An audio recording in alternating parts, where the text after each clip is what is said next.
ابوالحسن خان صدیقی 1149 روم رو دیدین؟ بله. روم این در روم ساخته شده. یه نکته. بله. یه نکته. چرا در روم ساخته شده؟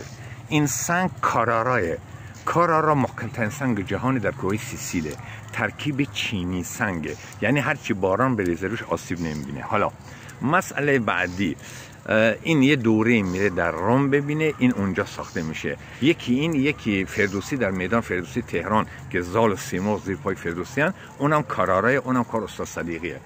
بعد یه نکته ظریف در این اثر، دست خیام یه پرگار رو دیدین؟ بله. خب اینو خیلی شاید دقت هم نکردم. بعد دگمه های لباس رو عنایت کنین. الان دگمه لباس از بالای، این از پهلو. کتابیه به نام تاریخ پوشاک در ایران در عصر سلجوقیان که خیام زندگی میکرده، دگمه ها در اطراف بوده، از روبرو نبوده. دقت میکنین؟ بله. این معلوم میشه استاد صدیقی تاریخچه لباس عصر سلجوقی مطالعه کرده. بله. مسئله بعدی، کتاب رو احساس میکنین یک مادری بچه در بغل گرفته. خب در اصل فرهنگ رو داره محافظت میکنه. شما دست را، موقعیت کتاب رو در آغوش نگاه، انگار بچه را گرفته تو آغوشش، فرهنگ رو. مسئله بعدی، مشاهیر در گذشته دستار داشتن. دستار با عمامه فرق داره. عمامه مال آخوندای، عبا مال آخوندای. این ردای روشونش، ردا، شنل ردا. بعد این ردا یه طرفش روشونه، طرف نیست. یعنی نه همین لباس زیباست نشان آدمیت، به تعلقات دنیای دنی پشت کرده، انداخته از شونش، گفته آقا من نمیخوام، من اینو میخوام، من اینو کارش دارم، مغز رو، این اولویت من نیست.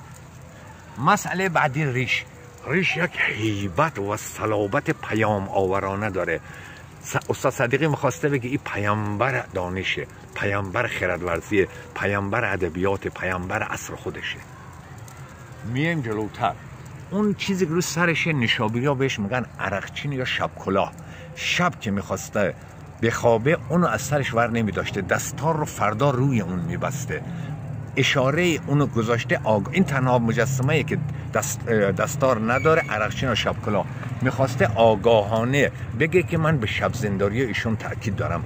ضمن زیر چشم 2 تا خط داریم، عنایت بفرمایید از این طرف، 2 تا خط زیر چشم، دیدین خطا رو؟ دقیقاً. خب این نشانه اینه که ایشون شبهای زیادی بیدار بوده، اونقدر بیدار خوابی داشته که روی پوست اثر گذاشته، این به وجود اومده.